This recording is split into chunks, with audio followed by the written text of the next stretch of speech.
and welcome to Was It Good, the most unserious, serious literary podcast on the internet. My name is Sid. And my name is Rowan. And we're two silly geese. At our day jobs, we study literature professionally as PhD students. Join us in the pond as we use our decade of serious schooling to give you the silliest rundown on literary adaptations. Ever wondered what the best version of Pride and Prejudice is? Want to sound well-read at your next dinner party? We're here to help as the premier goose-themed literary podcast with only correct takes. You'll never be left wondering, was it good? All right, everyone, welcome back to the pond. We're back in hell for a second time because we aren't finished with Dante or Hozier. But are we ever finished with Hozier? No, I don't think us personally are finished with Hozier, and I don't think we shall be for some time. Our close personal friend, which is Yes. legally a joke. Legally a joke, our close personal friend. Yes. But also, I mean, I guess if he does something really cancelable. But he would and never. then which case we're like, we would never. So far he's only proved us right. So Exactly. So for those of you who are new here, my name is Rowan. I use they, them pronouns. I am a proud tummy trouble warrior. I am a heretic sun and a Virgo rising. And my name is Sid. I use she, her pronouns.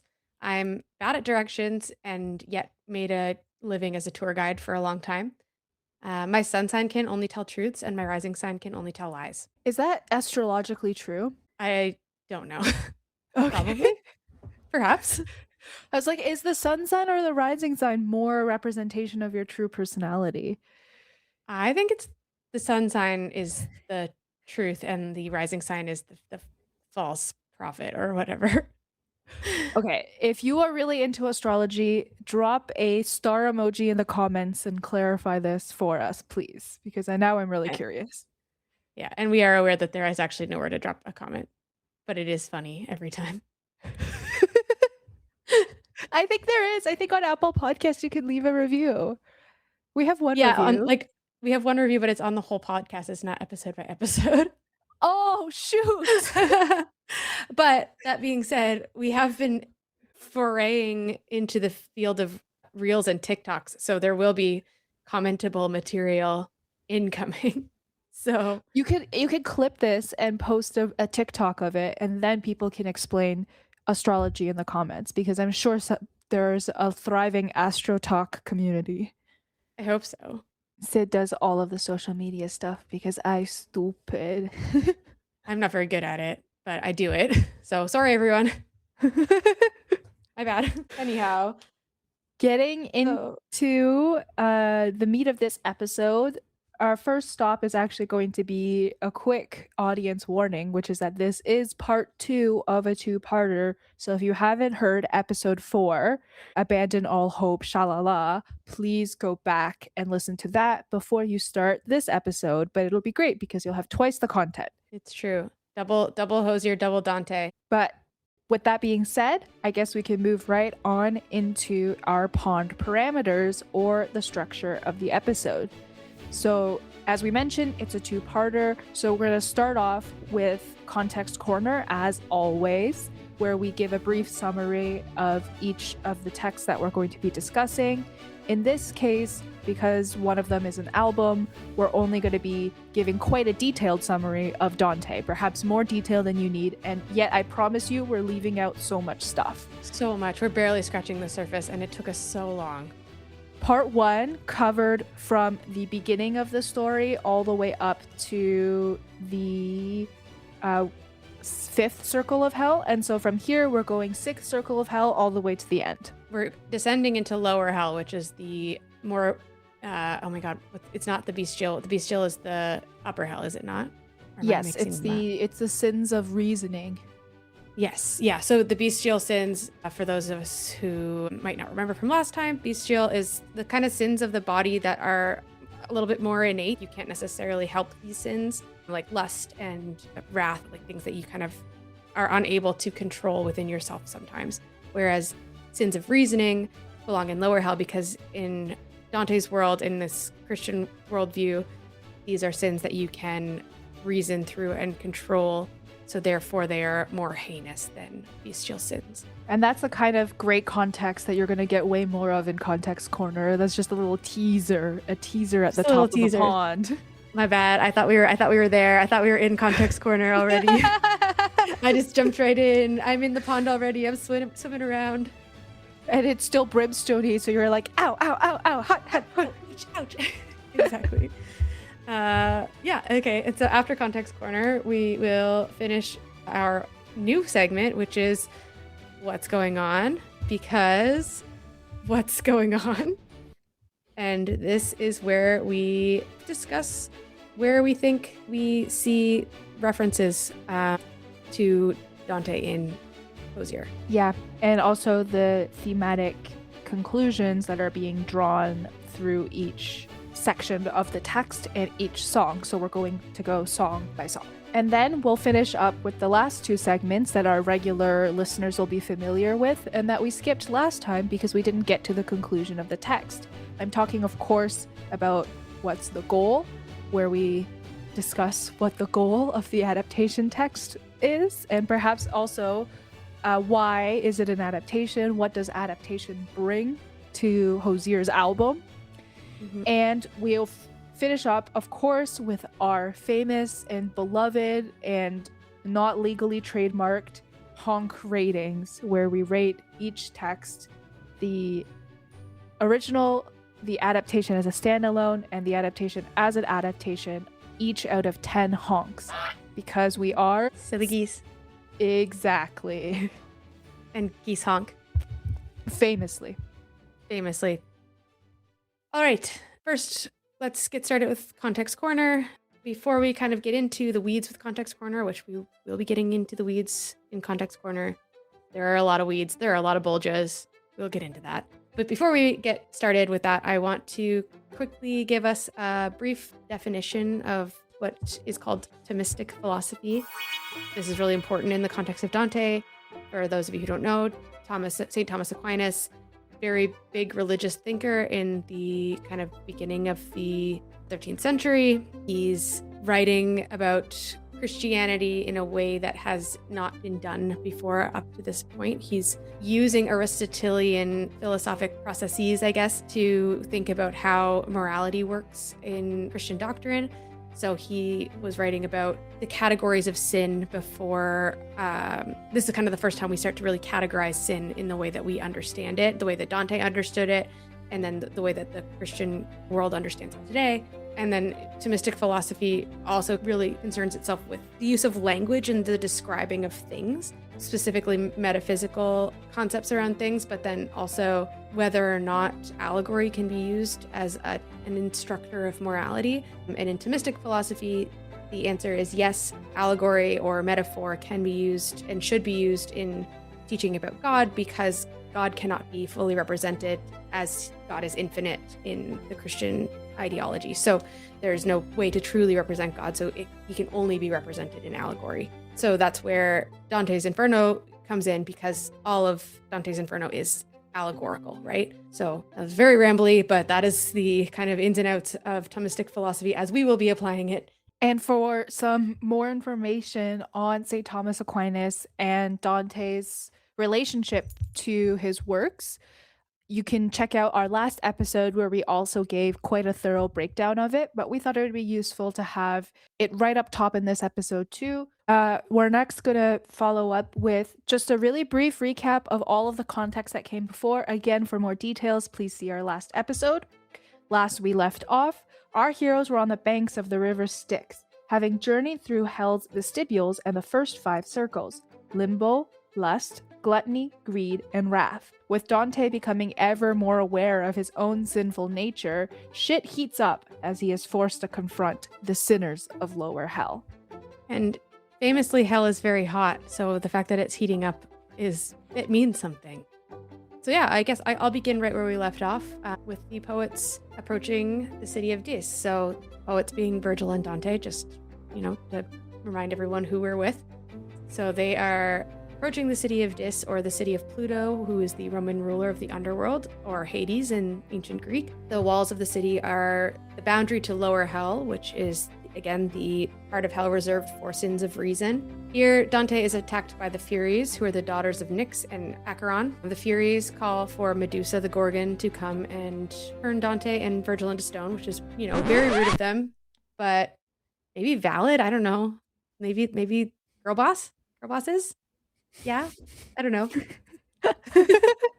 Anyway, so yeah, Virgil is like, I'll fight them, and then they can't fight them. And so the only people that can fend off Furies apparently are angels, and an angel from heaven comes down to save them. The angel is extremely condescending, and it's very funny. He is described as unctuous and disdainful, and, quote, had the look of one whom other care constrains and goads, end quote. And the energy in this particular interaction is very similar to The Devil Wears Prada, the first one, not the second one. We don't talk about the second one. First one, where Emily Blunt's character has to show Anne Hathaway's unfashionable character around, and she just says, like, oh, where do you have to be at some hideous skirt convention? Like, that's the vibe of this angel that is saving Dante and Virgil from the Furies. The angel recognizes that he has to help Dante and Virgil, but he's just got a lot of other stuff to do. Dante and Virgil start to realize that philosophy and humanism, which is the belief in human reason, human autonomy, and free will over dogmatic theology, cannot fully grasp the concept of sin. Only religion is able to do that.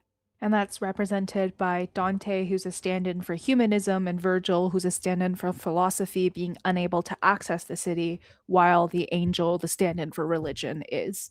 Allegories all over this, baby. He was like, Daddy Thomas Aquinas said I could. Yeah, we love, they really hit us over the head with the metaphor. The sixth circle of hell is for heretics or non-believers who are all trapped in flaming tombs. And this is where Dante starts to get really granular in terms of medieval Florentine politics. He is particularly preoccupied with the discord between the Guelphs and the Ghibellines. The Guelphs supported the Pope, the Ghibellines supported the Holy Roman Emperor, but then also the Guelphs split up into the Black Guelphs and the White Guelphs. It's really too much to get into in this episode, but if you're interested, might I recommend Wikipedia, fount of all human knowledge. Essentially, in the Inferno anyway, Dante just lists a bunch of his political enemies and says, I'll fucking see you in hell. And he's so real for that. Listen, Dante, not often right, but very funny for that. The sixth circle is also where we really find out which popes Dante had beef with, and there are really too many to name all of them here, but one of them is Pope Boniface VIII. He hated that guy. Hated that guy so much. And as they continue their descent into lower hell, Virgil explains their complex geography, and much like Peter Jackson's The Hobbit, the 7th, 8th, and 9th circles are all divided, perhaps unnecessarily, into multiple parts. And we're not even halfway through the poem yet. To be conscientious, there is a content warning. We will be talking about self-harm and suicide in the next part. I will leave the timestamp in the episode description and also the timestamp for when this part is over, so you can skip ahead if you prefer. So the next circle that they enter is the 7th, and this is the first circle that's divided into parts. So we have 3 parts, 3 rings to the 7th circle, which is the circle dedicated to the sin of violence. We have violence against the self, violence against neighbors, and violence against God, nature, and art. The Minotaur is there because every circle needs a little pet. And as the poets enter the first ring, one of the centaur guards, Nessus, guides them through and points out more famous historical figures because, as we know, Dante loves a name drop. So we have Alexander the Great, Attila, Sextus, among others. Their punishment is to soak in a river of boiling blood because they spent their lives shedding the blood of others, which is like, that's true. They weren't not violent. That's for sure. So that's violence against the neighbor. The next ring represents the violence to the self, so people who committed suicide. The people in the circle have been turned into human tree hybrids, and their bark/flesh are feasted upon by harpies, which are a Greek mythological bird woman creature that are terrifying to behold and also kind of evil. Dante doesn't know that the trees are human, though, and Virgil, this is so diabolical of him, but he just goes, hey, why don't you try breaking a branch? That's why Virgil's not in heaven. Actually, it's not because he didn't profess his faith in Jesus Christ the Lord. It's because he did this shit.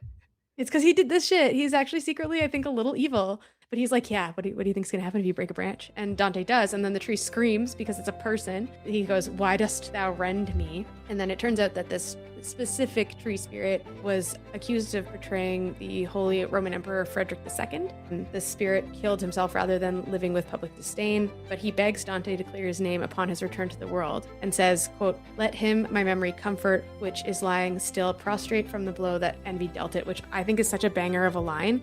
And I actually had this moment of like psychosis where I fully thought Hozier wrote that line, because I was like, it sounds like a Hozier line, or I was like, that's where Hozier got his idea for that line or whatever. And I scoured Hozier's entire album to be like, where is it? Where is it? And it turns out it was just a Dante line. And I just thought Hozier wrote it. And Dante was like, and my work is still lying prostrate from the blow that envy dealt it, because you misattributed it to Hozier. Listen, you've been gone for so long, my friend. You've been dead and buried for so long. It's not my fault. Anyway, I will continue. We leave the ward of suicides, and then the poets enter a third ring, which is the burning plain that punishes blasphemers who are violent against God, sodomites, so people who are violent against nature, people who have butt sex, men specifically who have sex with other men in the butt. Because hand stuff's okay. Hand stuff's fine. It's just butt stuff. They're like, nah, that's seventh circle shit. And then users, so violent against art, child of nature, and grandchild of God, because they try to make money from nothing and take advantage of others. So yeah, take that, finance bros. Interest is evil. Ha! So yeah, Dante correct about users, not correct about people who have sex in the butt with each other. People who have butt sex are fine. Also, people who are freaks, independent of people who have butt sex, because that's not necessarily freaky, but freaks, also fine. Also fine. We're liberated on this podcast, and also queer, so... Yeah, it's like we're actually a bunch of gays. Wait. Actually, this is really self-interested. Wait. So we in our world, the gays don't go to hell. Is that bias? I don't know. I don't care. Anyway, back to the, violence against God, art, and nature. So they enter the third ring, which is separated into the three other parts: blasphemers, sodomites, and users. Dante meets Brunetto Latini, who was his teacher and friend, and also a known gay. Dante has a deep respect for Brunetto and treats him with the most kindness. It is implied that he's almost a father figure to Dante. And it's kind of a rare exception, because so far it's just been all of Dante's enemies that are in hell. And this man, it's like he's grieving the fact that he has to put him in hell. So it's interesting because, it is kind of the first time that we see, even though the whole premise is based on the idea that Dante is having a crisis of faith, we see him really kind of working through these categories. And for the first time, it's not so cut and dried who belongs and who doesn't, because we have this compassion that feels for Brunetto. I guess you see it in Francesca too, but he doesn't know Francesca personally, whereas this is a personal connection. So Brunetto points out other known gays and makes an obscure prophecy about how Dante will be chased out of Florence. And we've already established that Dante has already been in exile after this, so he's clearly just very salty about his exile. Yeah, and it's also another really beautiful line is he's speaking, Dante the narrator is speaking to Brunetto, but he's almost speaking to the reader as well. He writes, forever fixed in poignant memory is the kind, paternal, loving face I knew. As long as I reside on earth, I must proclaim my debt to you. And in some ways, he's also kind of working through, he's making this great work that's going to be, as we mentioned before, passed around to all the literate people in Florence, which isn't that many. But he has to reveal, even though it was historically perhaps established that Brunetto Latini was gay and known to be gay by his contemporaries, he still has to kind of sully this man's memory by putting him in hell. And it's almost a way that Dante's apologizing by saying, like, I still love you and I'm indebted to you, but also I'm sorry that I had to do this. It's also crazy because it's like, bro, no one held a gun to your head and said you have to put Brunetto Latini in your book. Like, no one told him he had to do that. So it's like extra funny, I think. He's like, I'm so sorry, my hands are tied. And it's like, bro, you literally hold the pen. Yeah, but I don't know. I think I'm as long as I reside on earth, I must proclaim my debt to you. Like, he almost couldn't not put him in there because he can't write without Brunetto having been his teacher. The storylines are tangled together, his art and Brunetto. Yeah, and he can't put him in paradise because he's like, listen, everyone knows you were gay.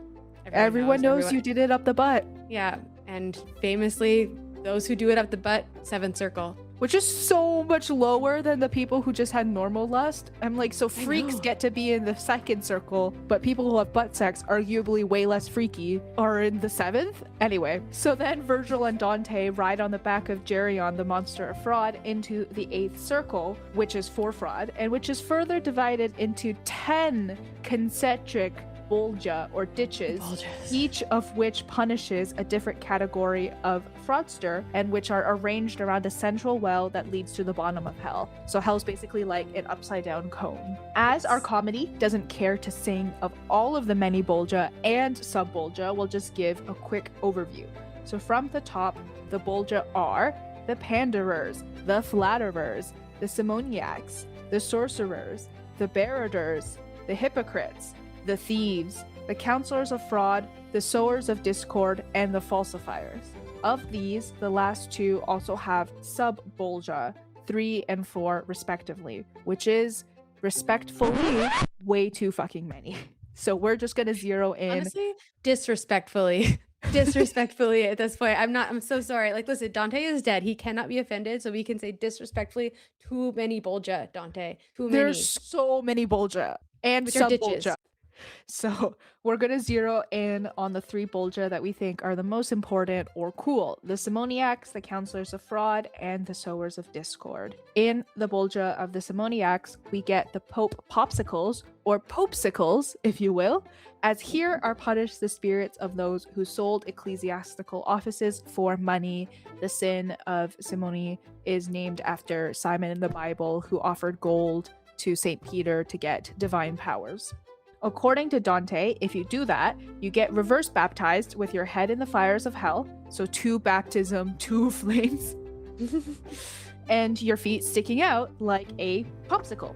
Pope Nicholas III was in there. A popsicle, yes, sorry. Pope Nicholas III was in there when Dante visits the bolgia, but Nicholas says that he will be replaced by top op Boniface VIII when he dies, who will then be replaced by Pope Clement V. Apparently, there's only 1 popesicle allowed at a time, just like there's only 1 pope allowed at a time. Sorry, I just think it's really funny that like Dante is like so concerned about Pope Boniface VIII that he's like, please tell me that he's gonna end up in hell, and then he's like, Nicholas III is like, relax, he's coming. I'm just in this spot right now, but he's on his way. Don't worry, King. He's gonna suffer. So the whole Pope saga is because of Dante's distaste for the entire Avignon papacy affair, and this is where I will also again direct you to look up more details if you want. Next, we'll talk about the counselors of fraud, where Odysseus, famously the 7th century BC dads who won't ask for directions World Cup winner, is punished for convincing all of his crewmates to take another journey out to open sea, where they will all get drowned for various reasons that we might explore on our next episode. What does that mean? Who's to say? Ooh. Dante forwards Odysseus' story as an example of the reckless use of rhetoric without attached wisdom, something which the comedy and the Thomistic philosophy it engages with criticizes harshly.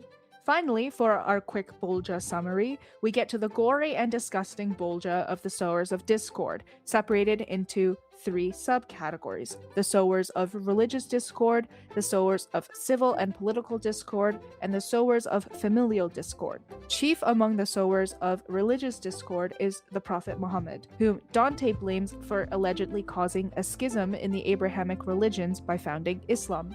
Interesting to note that Jesus is certainly not punished for splintering a group off from Judaism. Yeah, instead he gets to just literally wreak havoc on the infrastructure of hell when he is crucified. It's not called the construction season of hell, it's called the harrowing, and it was harrowing. And it was harrowing. So, if you're interested in the other details of all the other bolgia, please consult Dante yourself, because we are done. For our purposes, the poets then approach the central well of the city of Dis, which contains the 9th circle of hell in its depths, and which is guarded by the biblical and classical giants. Dante initially mistakes them for the towers of a great city, and Virgil laughs at him and is like, just wait and see. But eventually he recognizes Nimrod, who tried to build the Tower of Babel, and the giants who rebelled against Olympus. They are all chained except for Antaeus, who did not join in the rebellion, and at Virgil's persuasion, the giant takes the poets in his palm and lowers them gently into the well. After they've been lowered into the well, the poets find Cocytus, which I don't know for sure that I'm pronouncing correctly, but I believe I am. A freezing lake, which constitutes the ninth circle, which is treachery. To everyone's shock and surprise, Cocytus is also subdivided. Only this time it's only 4 rounds, so we're not getting as intense as we did with the Bolgia, but it's still annoying. Like, okay, can we all just have one? Can there just be one? Round 1 is Caina, traitors to their kin, named for Cain, the biblical Cain who killed his brother. Even though this is a sidestep, I'm always kind of a Cain defender. If you're the only humans ever, how do you know what murder is? Like, how do you know that throwing a rock at your brother is going to kill him? Like, maybe you just thought it'd be funny, or you were just mad. Like, I don't know that it No was one's murdered intentional. before. No one's ever murdered before. How do you know what's going to happen? But anyway. First murder. Manslaughter at most. Manslaughter at most.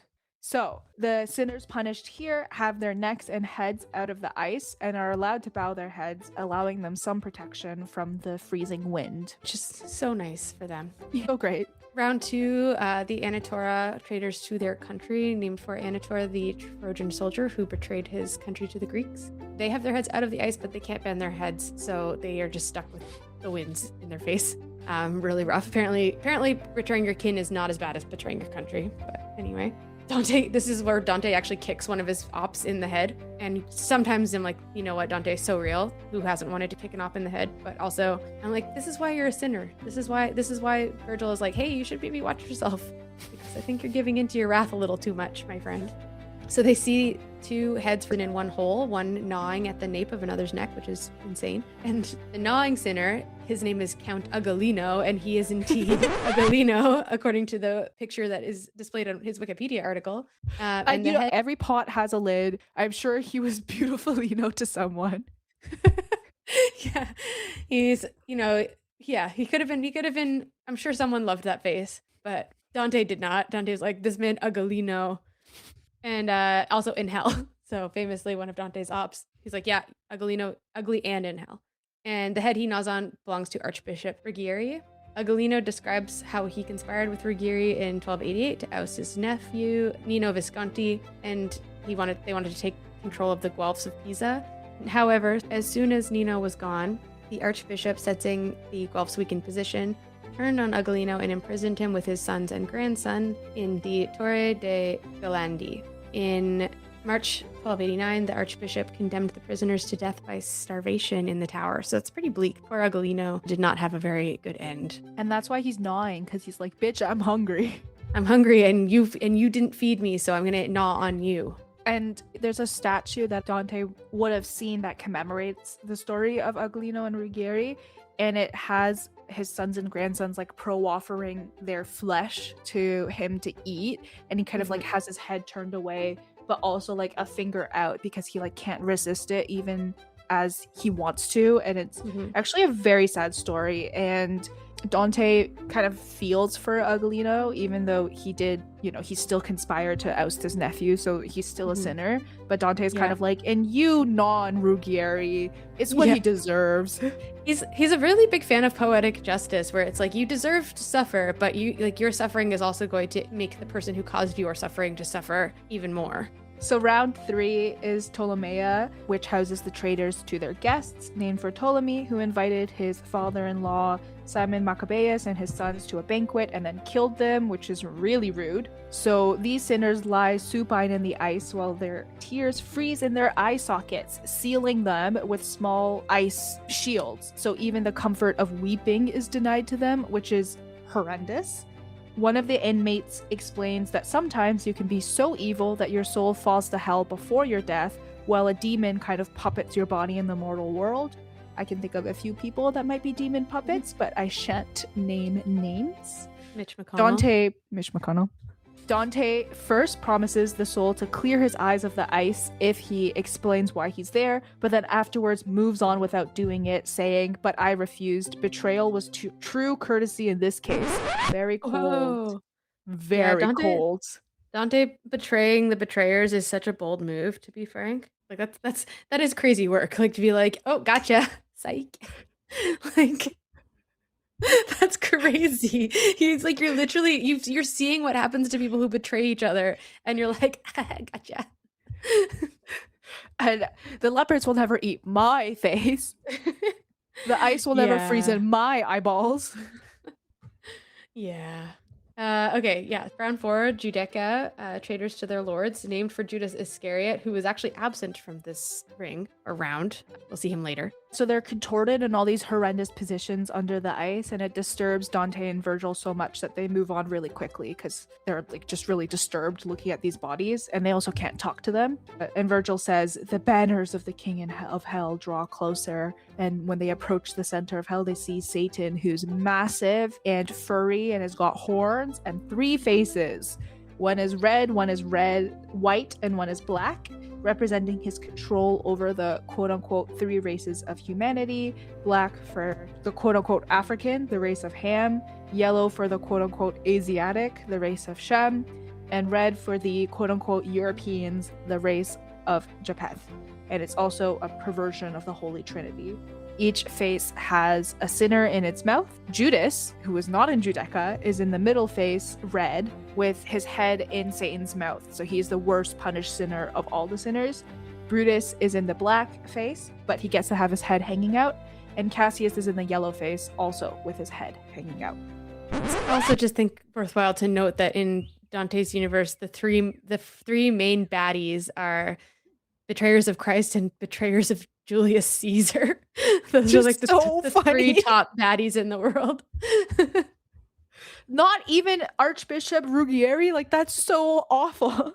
Yeah, not even Pope Boniface, and Dante hates that guy. Yeah.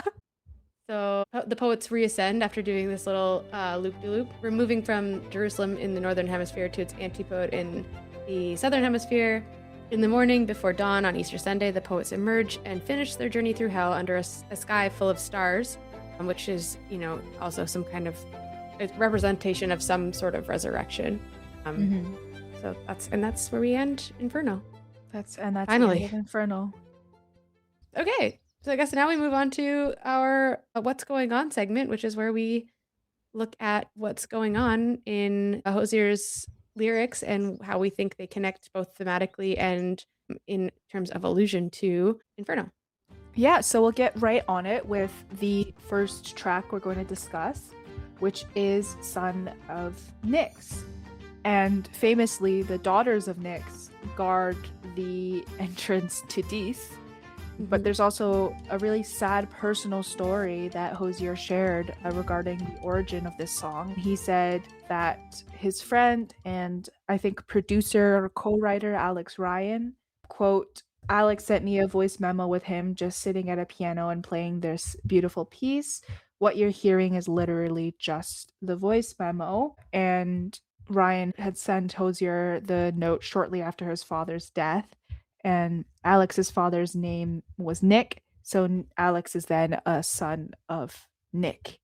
And allegedly the piano was the first music Alex Ryan felt capable of playing after his father died. Yeah, which is really beautiful and really heartbreaking. And it's interesting because the song itself doesn't have a lot of lyrics. It's just that very kind of end part where we get to see how it shines, which is, the connection to abstract psychopomp, which we will talk about a little further. But, Son of Nyx also, I believe, represents Charon, the ferryman. Because Charon is in mythology, a literal son of... Yeah, and that's the ferrying of the newly dead to the underworld. And also this idea of like being able to kind of move through death or not move past death, but like, I guess, accept and move through grief and loss. So I think it's got these really beautiful themes, even lacking in lyrics.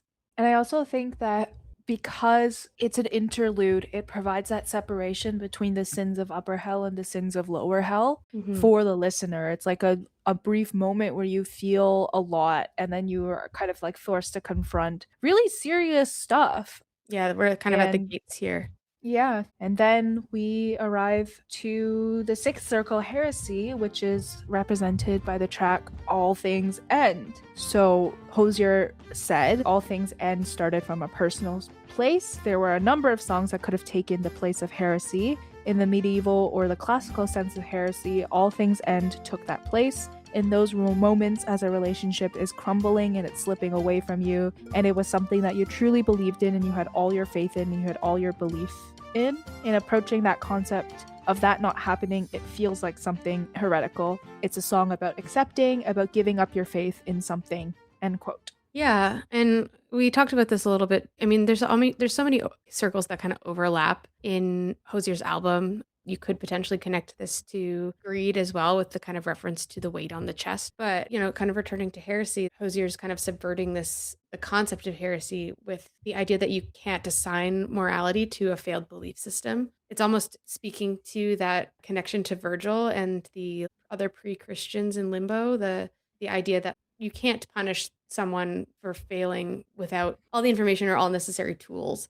I guess it's just not punitive. The thing has ended and it is devastating to lose that belief, but it's not punitive because it's not assigning fault. And I feel like this song is also soft launching Hozier's own kind of grappling with Christianity and grappling with the Catholicism that's really prevalent in Ireland. The speaker is firm on the idea that all things end, which is the exact opposite of the Christian worldview. Dante is only here because things like don't end. Famously, it's all about afterlife, right? That the time you spend on earth is a brief window of time compared to the length of time in afterlife. So the speaker seems to be on the side of the heretics, but he also espouses a very distinctly positive view on the finality of life. It becomes brave to try again when everything always ends. And in the outro of this song, Hozier actually brings in these choral vocals that are almost reminiscent of gospel music, and it brings a sense of holiness to this worldview. So it's the idea that the acceptance of finality is not necessarily a rejection of God.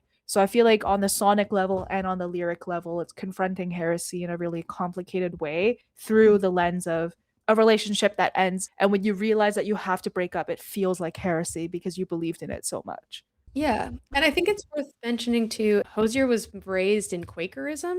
Oh, yes, he not was. Yeah. Catholicism. So it's interesting too, like knowing his own religious background is so entrenched in a really tolerant worldview where he's engaging with the kind of strictness of Catholicism while approaching it from the perspective of someone who was raised in a very tolerant denomination of Christianity. The next track is To Someone from a Warm Climate, Escalera, and this is a Gaelic term meaning cooled by water or water cooled, an adjective describing the temperature of an object. Like it's a very material word. And this track is a little bit, I think the rest of the album is a little bit less clear. Like it's not, each track is a circle, but this one I think it is a clear reference to the freezing water of Cocytus, as well as the boiling blood of the seventh circle. As Sid said, violence and betrayal are secret besties, unlike us who are not secret besties. We're not. We're just so in your face besties. And that is, I guess, also the thing that I really love about this album is I think that because it's not a one-to-one adaptation, we get the kind of nuances and overlap between acts of sin, but also, thinking about like what is violence and is betrayal violence? It's like how do we classify violence, especially in like, the contemporary context. So yeah, we get that kind of blurring of circles and therefore blurring of lines, and we get to kind of question those rigid boundaries a little bit. Yeah, and I think that with this particular song, like the surface narrative is Hozier was allegedly seeing somebody who was from a warm climate and had never experienced what it was like to get into bed when it was cold, and then your own body heat warms up the bed and then you can like kind of sleep really snugly. Yeah, that's when you do the cricket legs.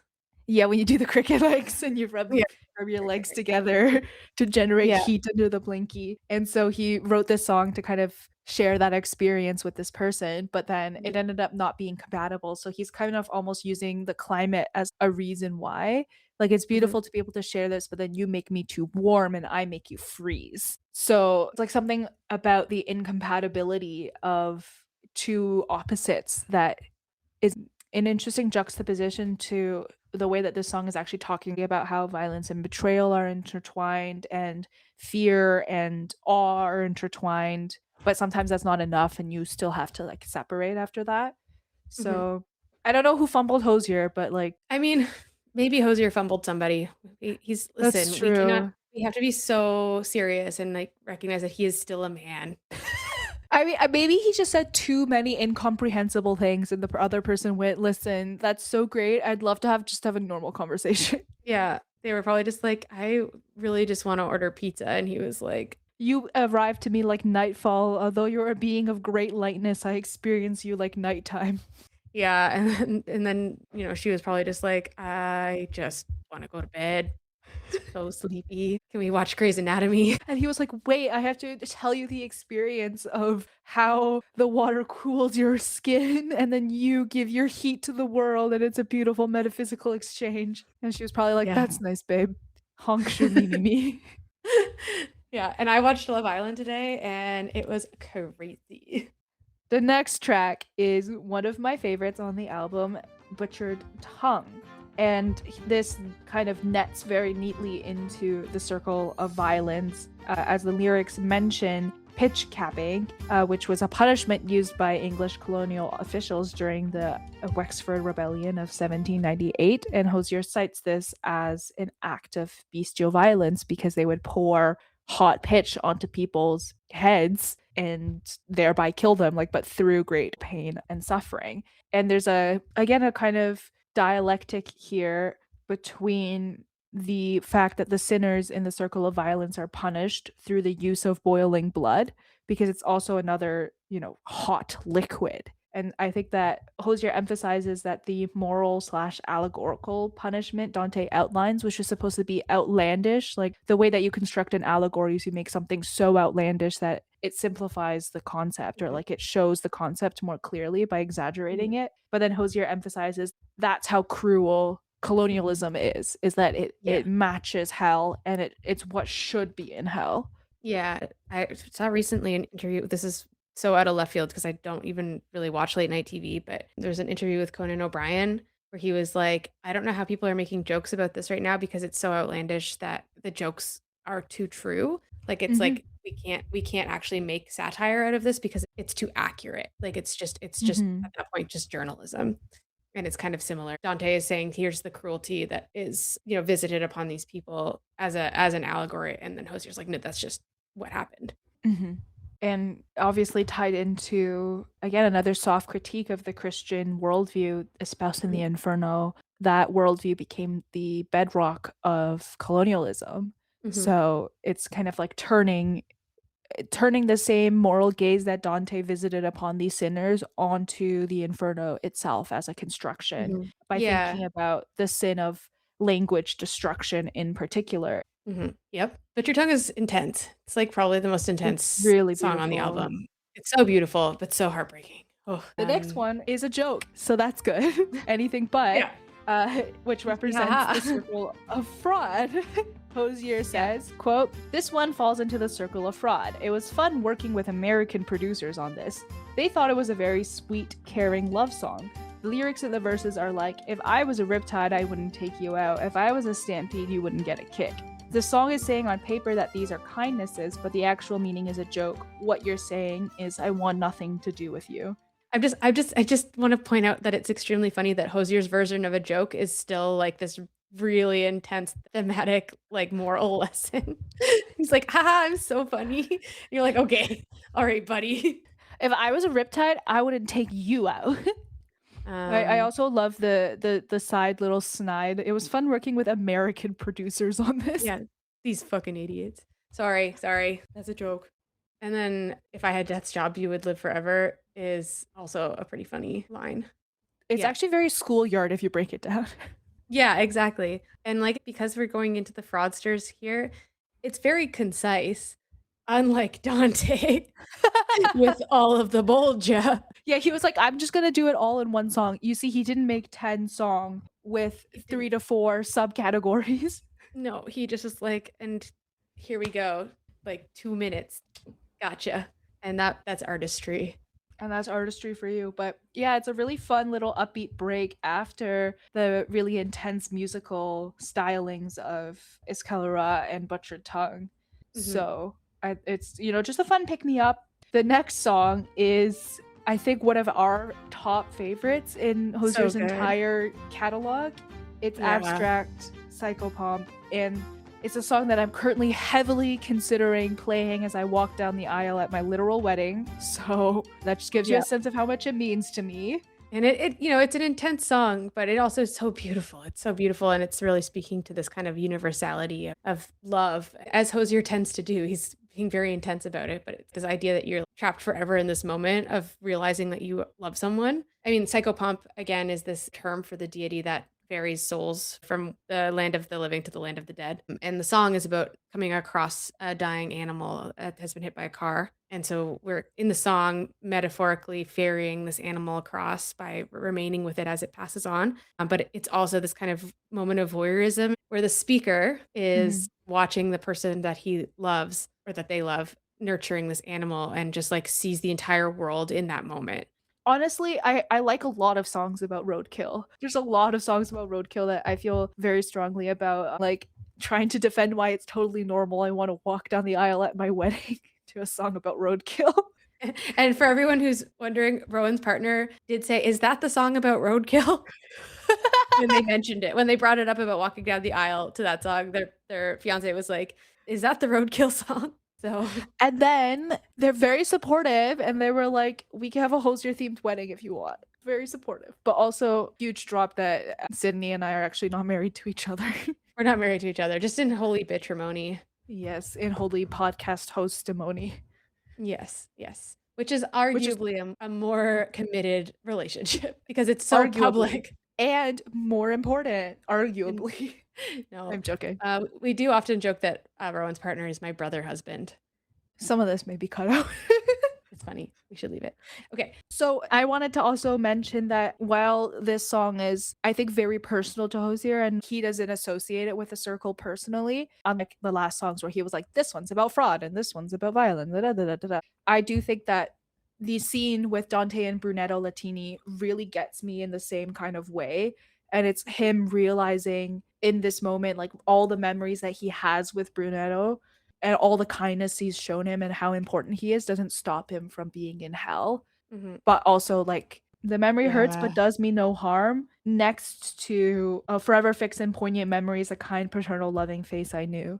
So it's also like, I refuse to see you suffering and burning in this plane. I will always remember you in the context that you were the most meaningful to me, which was your kindness, your generosity, how important you were to my art. And yeah, I do think that they're deeply connected along those themes of memory. And you know, the screech of the tires, it's not clear whether they hit the animal or not. So sin doesn't erase love.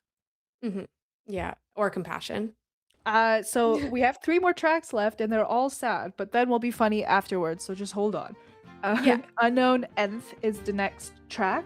And as the penultimate track of the album, it's also kind of musically building towards a conclusion. You get these really big choruses, like Hozier's voice is produced with a lot of thickness to it, a lot of width in the sound, in the mix. Yeah, there's that one part, I think it is the bridge. Do you know I could break beneath the weight of the goodness love I still carry for you? And it's this like, because it's about betrayal. Like the song is thinking about being unknown or not being seen by someone. And the idea that this person loved the speaker but didn't see them. Even so, the goodness that the speaker carries for the subject of the song makes that pain worth it. Again, it's like the memory hurts but does me no harm. Like it's caused me pain to know you because you don't know me, but I still hold this goodness for you. It's also really interesting because there's a lot of talk about darkness and secrecy, and in spite of all the build of volume, it's quite a minimalist production on the instrumentation side. Hozier mentions that it was similar to his first album. It's pretty much just me and a guitar. There's not a ton of additional sounds being brought in, and that really calls to mind the silence and the stillness of the ninth circle, where you would think that after all of the movement, all the freneticism, that these worst sinners would be punished with an equal amount of fervor, but actually they're even denied that. Like they're even denied passion. Because the sounds are so big, the silences in between sound even more cold and still. Yeah, it's like they can't even cry. You can't even weep because your eyes are frozen. That immobility of heartbreak.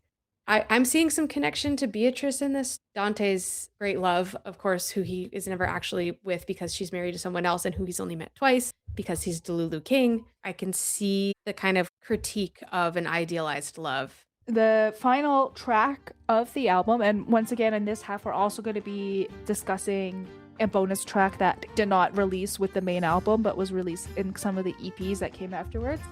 But the last track of the album proper is First Light, and it's, a very clear adaptation of the ascent and, going from darkness to light. In my opinion, the Baroque strings that are in the background in the beginning, they almost sound like a harpsichord to me, but I think they were strings. And the choral vocals kind of transition into much more contemporary production, some electronic stuff, which to me mimics the ascent of like you're leaving and you're going back into like the proper flow of time. And they see the stars and there's light. Yeah, and I mean, Dante starts the journey as someone who is really going through this crisis of faith, and he's not out of the woods, so to speak, but there is a kind of like an energy of conversion upon his ascent out of hell, where he's on his journey back toward his faith, and there's a kind of like ecstatic revelation in First Light that I think kind of touches on that a little bit in some ways.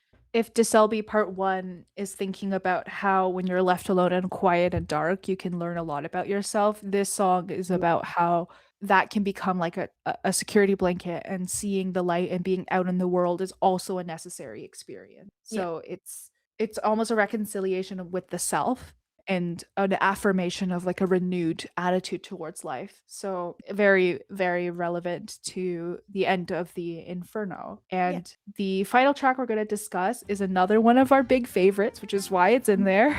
It's Hymn to Virgil, which is another, like Francesca, I think it's the most direct adaptation where he's really discussing the characters of the Divine Comedy rather than just the themes. So Virgil's able to guide Dante through hell and purgatory, but he cannot enter paradise because he's technically still a sinner of hell who belongs in limbo. And in the song, the speaker talks about the pain of loving someone who cannot be with you because of there's some sort of enforced separation, just like how there's an enforced separation between Virgil and Dante. You tell me the sun is shining in paradise, but I have to watch your lips turn blue because it's always cold in hell. What the hell, man? Always cold in hell. I know. Yeah, it's like, and like the implication is that there's no option for the speaker to remain, which I think is particularly heartbreaking because, it's like, okay, well, why don't your lips just turn blue together? And it's like, no, the speaker has to continue on. And that's like that's the hardest part. It's very like Orpheus in Eurydice, where it's the tragedy is that the desire to turn back is what condemns Eurydice. And it's like, the speaker doesn't condemn their lover, but the love is condemned either way, and the speaker can't do anything about it. I mean, Dante obviously is referencing so many classical poets in the kind of descent into hell. And then Hozier, also a lover of a classical myth, which we know from so many of his songs, not just on this album. And the walking through hell and living feet, being alive in a place where people are dead, that kind of perversion of life, but the transformation, the transformative quality of it is really important, I think. So that's the final track that we're going to be talking about for the What's Going On segment. So officially now we know what is going on. And with that knowledge, we can then discuss what is the goal. So what's the goal? What is the goal? Well, we talked a little bit about, of course, the didactic elements of Inferno, specifically the Thomistic philosophy, the use of allegory to teach morality. These are all things that we know about Dante's text, and that is very creatively generative. The structure of the allegory is very creatively generative, so it lends itself really well to adaptation and intertextuality, I think. So I think that in terms of choosing to adapt it, I think it makes a lot of sense considering the themes Hozier tends to work with. I agree with that. And I mean, I think that Dante's reasons for writing the text are pretty historically documented. There's not a ton of room for speculation. He laid it out. He wanted to elevate the lower dialects to be literary languages. He was, interested in what came afterwards, and he wanted to imagine that. And he wanted to really let everyone know how much he hated Boniface VIII. Yeah, hated him so much. He was like, I need all of history to know that I was not a fan of the Avignon papacy. Yeah. He's like, but I was a fan of Julius Caesar. But I He needs was a fan everyone of to know Julius that. Caesar. Facts about Dante: loves Beatrice, loves Virgil, loves Julius Loves Caesar, Julius Caesar. hates Hey, oh Avignon gosh, papacy. hey. Really Will funny. step on a bitch. We'll step on a bitch. We'll kick him in the head even. Will refuse to brush the ice from his eyeballs, Yeah, that's even so. after he That's promised actually that the. he would. Yeah, that's actually the worst thing that Dante does in the whole text. Yeah, it was pretty crazy. That's very crazy. So those were Dante's reasons and goals, but I think, Mhm. we normally talk about why adapt this text and why put it into this media, and I think Mhm. turning it into an album is one way of giving yourself something to work off of, but also from that allow it to spring in so many different contexts. Mhm. So he mentioned that Francesca and Hymn to Virgil were one of the first two songs he wrote because he was interested in adapting the story. But then Mhm. as he went on, other songs started coming because he had the source of inspiration. And I Mhm. think that's one of the really beautiful things about adaptation into a form where you don't necessarily need to keep the same storyline, quote unquote.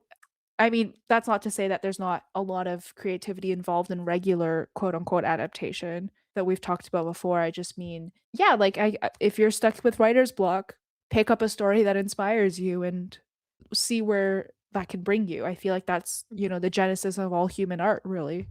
Yeah. Yeah. Exactly. The stories we tell, we just tell and tell and tell, but we find new ways to tell them. My last thought was that I think Hozier was interested in examining how humanity's perception of morality has changed over such a long period of time by like going Mm. back to this really old source that's referencing even older sources and then Mhm. putting it into a contemporary context. I think that he was really interested in doing that, and that was Yeah. one of the goals as well.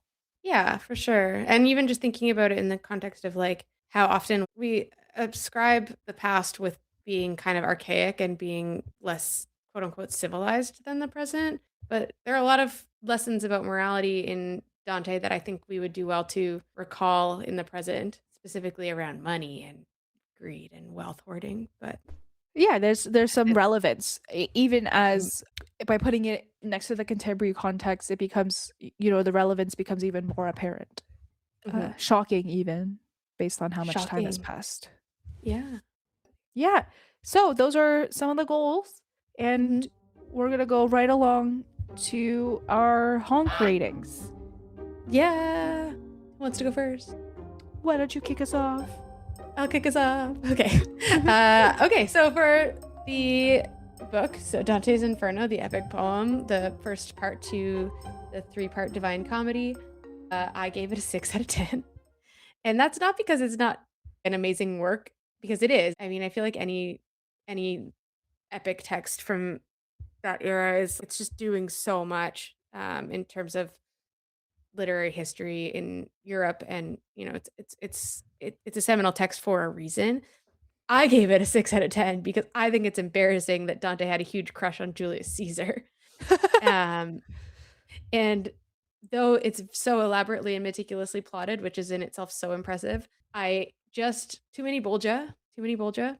And I think that Dante did put some people in hell who deserved it, and then he put some people in hell who didn't. And I just listen, he was a product of his time, and I'm still approaching it through the lens of a liberated 21st century person who says people can have butt sex if they want to have butt sex. Hell And yeah, brother. hell yeah, brother. That's Amen. amen. Can I get an amen? So that's that. That's 6 out of 10 for me. Hong Kong. Hong Kong. I also rated it a 6 out of 10 because there are some nuggets of, true moral wisdom in there, and it is very beautiful. Dante, as a narrator, kind of a frustrating character. He's always behaving in ways that are obviously meant to educate the reader about how, like, oh, sin comes for us all. But I'm like, are you dumb and stupid? Or, like, do you not see the lessons that are being presented to you? So it's a Yeah. little frustrating in that way. Much like we asked why rivals can't kiss, here we must ask why Virgil and Dante can't kiss. It really seems like They, they want to. they want to so badly. They do kiss a little, but just so chastely. Yeah. They hug a little. I don't know if they kiss, but I don't Well, Virgil remember. kisses him on the head. Right, Virgil gives him a little smoochy. Yes. However, it also foundationally portrays a worldview that I've come to associate with a lot of intolerance, being literal medieval Christianity, which was, deeply intolerant of a lot of things. So, seeing that kind of underlaid, it makes it a little bit haunting to read. But mostly, I think I've deducted my points because of the Bolgia. There are Because of the too many. Bolgia. Too many Bolgia. When we got to the sub Bolgia, I was like, "You're kidding! You're joking!" I was like, I'm turning around. Honestly, it's like I'm schlepping back to the wood. Like, I can't do this. Right. So, what did you rate the album as a standalone work? I gave it a 9 out of 10 because Hozier, the man that you are, I love you so dearly. Some of the song titles, I'm like, I don't know which is which, and that's just, I think that's a me problem. That's a literacy gap problem, maybe. I don't know. I get them mixed up sometimes. And to be frank, I don't have a lot of critique for it. I am just, as Rowan would say, a little scamp, and I refuse to give a perfect score for anything. So I think everyone can always do a little better. I gave it a 9.5 out of 10. And that's because, you know what? When has Hozier ever wronged anyone by making bad music? He has a perfect discography. I've never disliked one of his songs, and I was not about to start with this album. Once again, I may literally walk down the aisle to his songs. We have tattoos. We're big fans. The release of the EPs after the album wasn't my favorite because, he released the EPs with like these extra songs, and then eventually he released an edition that had all of them. So I'm like, if you said that you're going to do that in the beginning, then people wouldn't be rushing to buy all of the physical EPs as they came out because they wanted to get all of the songs. And maybe I just wasn't aware. That's why I only deducted 0.5, because this could have just been like, I personally missed the announcement where he said, "Hey, don't worry, don't rush to get these EPs, guys. They're all coming on one." And both of us are like, and maybe it's my fault that I didn't like this thing. Maybe it's my fault. Maybe I'm the problem. Maybe it's me. I'm the problem. But like, yeah, that just wasn't. I don't like when artists do this in general by dropping songs, making people feel like they need to rush right away to buy them, and then later on having it available on streaming or having it available all in one disc. Just not my favorite overall. It's like when you put out an album and then, oh, surprise, at 3 a.m., here's the deluxe album with more tracks. I was like, if I had known, I would have waited and ordered the deluxe one. But now I feel like I have to buy both. So that's just not my favorite trend in music marketing these days. Agreed. All right. What about the adaptation as an adaptation? I gave it an 8 out of 10 because sometimes I think that Hozier is the only one who knows how the album connects to Inferno, and I think that's okay. But, it's really not a one-to-one. It's a very loose adaptation, and which we've already said that is still an adaptation. And, that's one of the beautiful things about adaptation. Just, it's a little obscure. It's not always clear how we're connecting the texts. However, saying that, I am also really glad it's not a one-to-one adaptation, which is why I gave it such a high mark as a standalone, because I really think it would fall flat if, we tried to hammer the adaptation in a little bit too hard with an album, especially with a musical album. And we wouldn't have been gifted with Abstract Psychopomp, which is famously not a one-to-one song. And it's one of the most lyrically beautiful songs I've ever heard. So yeah, 8 out of 10. I'm also on the same train as you. 8 out of 10. It slips in and out of the source material, which is very interesting to track, but can be also difficult to contain and understand. And I will say this is not necessarily a bad thing. Media doesn't always have to be immediate. Working to understand it is part of the joy. Both of the very direct adaptations, so Hymn to Virgil and Francesca, and the ones that seem to float over all of the source material and also none of it, like Son of Nyx and Abstract, are beautiful. They're connected. It's cohesive.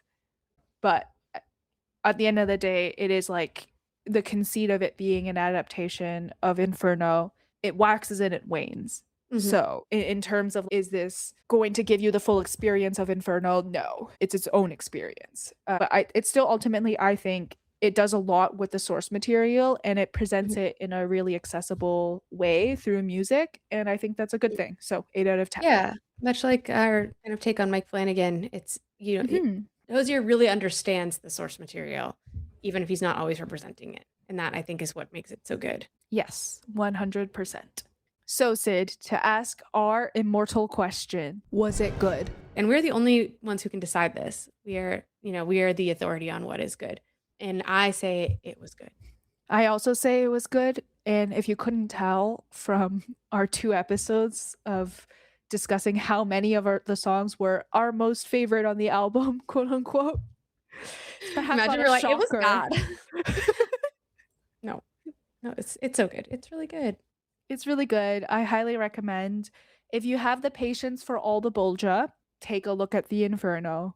But just know there's are so many Bolja. So many Bolja. And I actually think I can't look at the word Bolja anymore. I hope I never see it again. I'm excited to no longer be lying in a ditch. Yeah, no ditches. No ditches. That brings us to the end of our show. Thanks for splashing around in the pond with us today. Don't forget to follow us on Instagram at wasitgood.pod and to subscribe to us wherever you get your podcasts. If you could leave us a review, that would also be really helpful and we would really appreciate it. Until next time, stay silly and we'll see you back in the pond soon.